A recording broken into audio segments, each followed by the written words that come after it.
बिस्मिल्लाहिर्रहमानिर्रहीम। अस्सलाम वालेकुम नाज़रीन, चैनल है आपका पसंदीदा और मैं आपका मेज़बान वसी शाह। और प्रोग्राम जिसको आपने थोड़े ही अरसे में इतना पसंद करना शुरू कर दिया, प्रोग्राम भी आपका पसंदीदा है, कीजिए दिल की बात वसी शाह के साथ। ओपन फोरम है, जो आपके दिल में है, जो आप कहना चाहते हैं, खुशी की बात शेयर करना चाहते हैं, कोई गिला शिकवा है वो कहना चाहते हैं, आप आइए और कहिए। नया साल है, नए साल के ऊपर आप बात करना चाहते हैं ज़रूर कीजिए। पिछला साल कैसा रहा इस पर आप बात करना चाहते हैं ज़रूर कीजिए। दो मेहमान हमारे साथ हैं और एक बहुत ही खूबसूरत शायर हैं, एक बहुत ही खूबसूरत सिंगर हैं।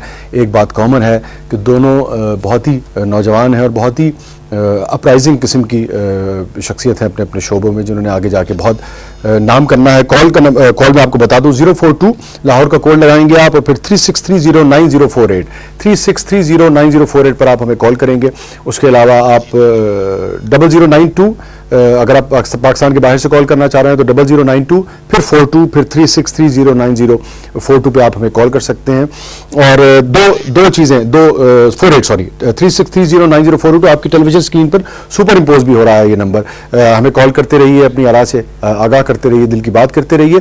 और आज दो सवाल हमने आपके सामने रखे हैं। नया साल कैसे गुजारना चाहेंगे आप लोग इंडिविजुअली, क्योंकि इंडिविजुअल्स ही मिलके कौम बनाते हैं और हर फर्द जो है वो मिल्लत के मुकद्दर का सितारा हुआ करता है बकौल इकबाल। और दूसरी बात यह है कि हमारे जो शायर, जो हमारे अदाकार, जो हमारे सिंगर्स यहाँ से इंडिया जाते हैं उसके बारे में दो राय पाई जाती है। एक ये है कि वो एक बड़ा प्लेटफॉर्म है और मौसीकी की और फ़न की कोई हद नहीं होती और बड़े कैनवस पे जाके इन्हें काम करना चाहिए, इनका जाना हमारे लिए भी बाइस इज्जत होता है। दूसरा ये है कि इनको नहीं जाना चाहिए और अपने मुल्क में रहना चाहिए और अपने मुल्क के लिए वही सलाहियतें देनी चाहिए, क्योंकि देखा ही गया है कि जब ये वहाँ जाते हैं तो लाज़मी बात है कि वो एक बड़ा फोरम है और बड़ी मार्केट है, वहाँ पे जो मुआवजा इनको मिलता है उसके बाद ये आके पाकिस्तानी मुआवजे पे काम करने के लिए तैयार ही नहीं होते हैं। नतीजा ये होता है कि चाहे वो राहत हों, चाहे वो आतिफ असलम हो, चाहे वो दूसरे लोग हों, पाकिस्तानी मार्केट में इतनी गुंजाइश नहीं है कि वो इनको उनका वो मुआवजा दे सके जो इंडिया देता है, लिहाजा फिर ये पाकिस्तान के लिए बिल्कुल ही काम करने से रह जाते हैं।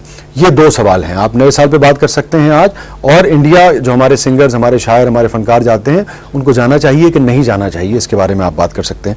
मैं अपने मेहमान की तरफ बढ़ूंगा। पहले मेहमान बट हैं, बट हमेशा सोने होंगे ने, लेकिन इनकी आवाज़ भी बहुत खूबसूरत है, खुद भी ये बटों की तरह सोने और गोरे चिट्टे तो हैं ही। फराज भट्ट साहब, और ये इंडिया तशरीफ़ ले गए। इंडिया में जो आपने मुख्तलिफ जो म्यूज़िक के प्रोग्राम्स देखे हैं उनमें से एक में इन्होंने बड़ा नाम पैदा किया। इनसे वो गीत भी इनके सुनेंगे जो वहाँ बहुत मशहूर हुए और उसके अलावा भी गीत। अस्सलाम वालेकुम जी। अस्सलाम वालेकुम जी। कैसे हैं? बिल्कुल ठीक। तुसी ना भी दसो ना कि तुहाडा नाम फराज भट्ट है तो पता लग जाता है तुहाडे चेहरे तो कि तुसी भट्ट है। बस ये कुदरत है खुदा की। अच्छा, ये बट कहते हैं जी बहुत खाते हैं, ये दुरुस्त है बात? नहीं, इतना तो मैं नहीं खाता, बट खाते हैं वैसे। नहीं, ये बात दुरुस्त है वैसे, फैमिली में, खानदान में आप देखते हैं? हाँ, वैसे ही बट तो खाते हैं ज्यादा, लेकिन और खाने के शौकीन भी होते हैं। अच्छा, लेकिन फिर भी अब थोड़ा सा ट्रेंड चेंज हुआ। हाँ, ट्रेंड चेंज है, स्मार्ट बट होने लगे। हाँ। और दूसरे मेहमान नाज़रीन जो अपने यानी कि हुलिया से भी, ज़ाहिरी शख्सियत से भी शायर हैं, अंदर से भी शायर हैं, बुल्ले शाह के शहर से आए हैं और पंजाबी में बेपनाह खूबसूरत शायरी करते हैं। जितना थोड़ा बहुत मेरा मुताला है उर्दू और पंजाबी का, उसमें मैं एक बात बड़ी ज़िम्मेदारी से कह सकता हूँ कि जो जिस तरह से दाग को उर्दू ज़ुबान, अगर आपको अच्छी उर्दू ज़ुबान पढ़नी है और उर्दू ज़ुबान के क्या क्या ऑप्शंस निकलती हैं एक एक लाइन में, एक एक लफ्ज़ में, कितने इम्कानात जिसे हम टेक्निकल लफ्ज़ हम यूज़ करते हैं शायरी में, वो उस तरह की एक फ़ील जो है पंजाबी के हवाले से वो इनकी गज़ल में पाई जाती है। और अभी तो बिल्कुल इनका आगाज़ है, लेकिन अभी से इतनी सफाई है इनकी पंजाबी ज़ुबान में, और पंजाबी ज़ुबान के अंदर एक एक लफ्ज़ को कैसे कैसे बरता जा सकता है, किस तरह बरता जा सकता है, कितनी कितनी ऑप्शंस हैं उसकी, वो इनकी गज़ल में नज़र आती है। बिल्कुल अलग गज़ल है जिसको मुझे पूरा यकीन है कि आगे जाके बहुत नाम पैदा करना है इन्होंने। अभी भी जो है चीज़ें आप इनसे सुनेंगे आपको बहुत लुत्फ़ आएगा। और ख़ास बुल्ले शाह के शहर से इनका ताल्लुक है, बुल्ले शाह की भी आप कुछ बातें इनसे करेंगे। साबिर अली साबिर साहब, अस्सलाम वालेकुम। कैसे साबिर साहब, खैरियत से हैं? ਜਿਹੜੇ लटा रखी है ਇਹਦੀ ਕੋਈ खास वजह नहीं, बस वध गया पकाने ले लांगे। ਤੇ ਇਹ ਕਿੰਨੇ को पकाने मिल जाने? चलो गुजारा हो जाएगा बच्चे, गुजारा हो जाएगा बच्चा जी। भट्ट साहब, आपने कब गाना शुरू किया? बचपन से कुछ ऐसा शौक था। अच्छा, तो कोशिश थी कि मैं अच्छा गाऊं और अपने मुल्क का नाम रोशन करूं। आप भी किसी फैमिली से हैं? ये जो मुख्तलिफ फैमिलीज हैं, घराने हैं, पटियाला है, दूसरे? हाँ, मैं भी फैमिली से। अच्छा, उसके बारे में बट फैमिली नहीं, बट लेकिन मुस्तकिल आपके यहाँ से कोई यानी कि विरासती नहीं मिला? नहीं, विरासती नहीं है। अच्छा, जैसे गॉड गिफ्टेड है और खुद से भी कुछ नहीं, struggle जैसे होता किया, है कि कुछ- कुछ लोगों के फादर गाते हैं, चचा गाते हैं, जैसे ऐसे अब शफकत शौकिया- है, शफकत की पूरी फैमिली गाती है। नहीं नहीं, वैसे प्रोफेशनली तो नहीं, वैसे शौकिया तो फैमिली में है, नात खानी भी है। और मैं बचपन में भी नात से मैंने नहीं, start उस तरह का किया। घराना नहीं है उस आपका तरह जी। का। अच्छा, ये तो बड़ी बात है, बिकॉज वो तो चले लड़के समझ में आती है कि उनके कानों में बचपन से ही राग रागनियां पड़ रही हैं, लेकिन आपके लिए तो बड़ी बात है। कहीं से सीखा आपने? मैं एक्चुअली कुछ तो मेरे पेरेंट्स ने मुझे गाइड किया। अच्छा। और शौक था बचपन नहीं, से। लेकिन अगर वो म्यूजिक नहीं जानते थे तो फिर उन्होंने किस किस तरीके नहीं से जानते, एज ए लिसनर के हद तक तो अच्छा। वो गाइड कर लेते थे, एज अच्छा टीच कर लेते थे कि हाँ भाई तुम यहाँ से ये गाओ या ये सुनाओ। बाकायदा नहीं सीखा आपने किसी बाकायदा नहीं। लेकिन फिर जब मैं जरा सा मेच्योरिटी की तरफ आया तो फिर मैंने अलहमरा से कुछ क्लासेस ली, अच्छा, ठीक है। और फिर उसके बाद मैं एनसीए से गालिबन कादिर अली शगन साहब हुआ करते थे।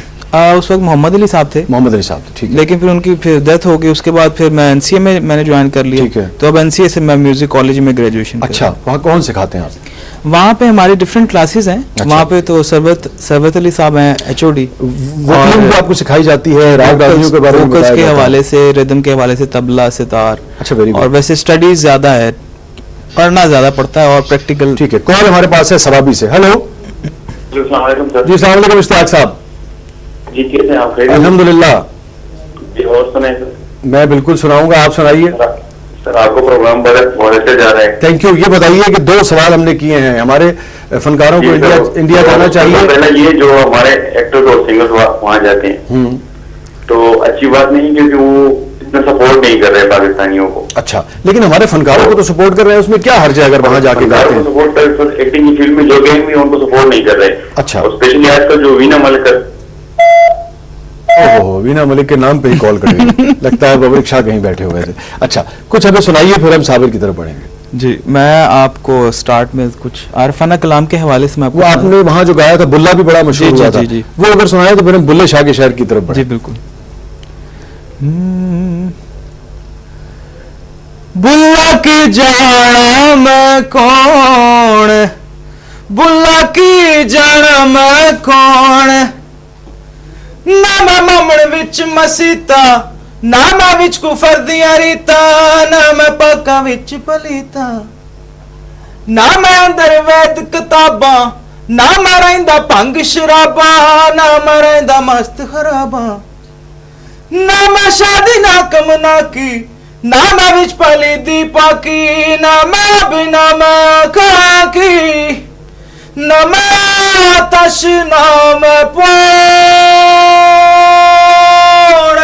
बुल्ला की जाना मैं कौन, बुल्ला की जाना मैं कौन। ਉੱਥੇ ਤੇ बड़ी खवातीन वगैरह भी ਹੁੰਦੀਆਂ ਨੇ ਸ਼ੋਜ਼ ਦੇ ਵਿੱਚ। बड़ा माहौल शौल बना के रखते हैं इंडियंस। हाँ अच्छा लगता था। हाँ, जाहिर बात है, एक अप्रिसिएशन तो मिलती थी। कोई खातून भी अच्छी लगी? काफी वहाँ पे फैंस तो सुना बड़ी बड़ी मुलाकातें हुई आपके वहाँ स्टार से, किस किस से मुलाकात हुई? वहाँ पे आमिर खान से, सलमान खान से, प्रीति जिंटा, कटरीना कैफ। इनको छोड़ दें, आमिर सलमान को, प्रीति जिंटा और कतरीना कैफ की बात करें।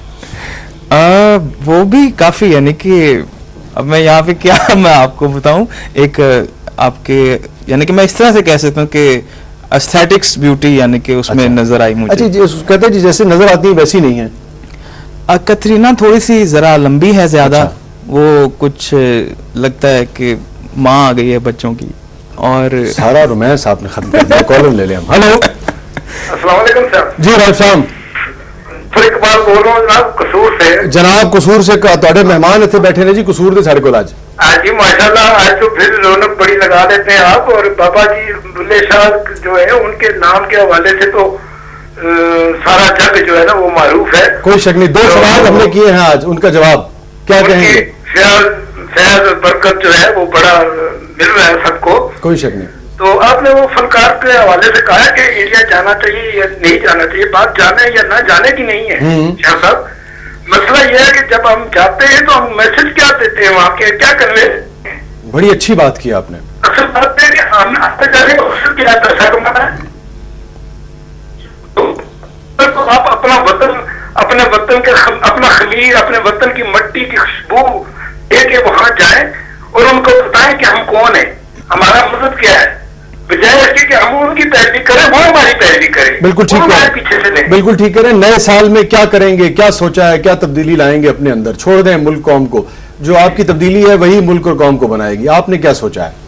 जी हमने यही सोचा है कि हम इंशाल्लाह इसको पॉजिटिव अप्रोच होनी चाहिए। सबसे बड़ी बात जो है तामीली तनकीद भी हो, तामीली सोच हो, तो फिर कदम स्टेप बाय स्टेप हम आगे जा सकते हैं। आपने अपने अंदर क्या सोचा है? बहुत सारी बुराइयां मुझ में भी हैं, कुछ आप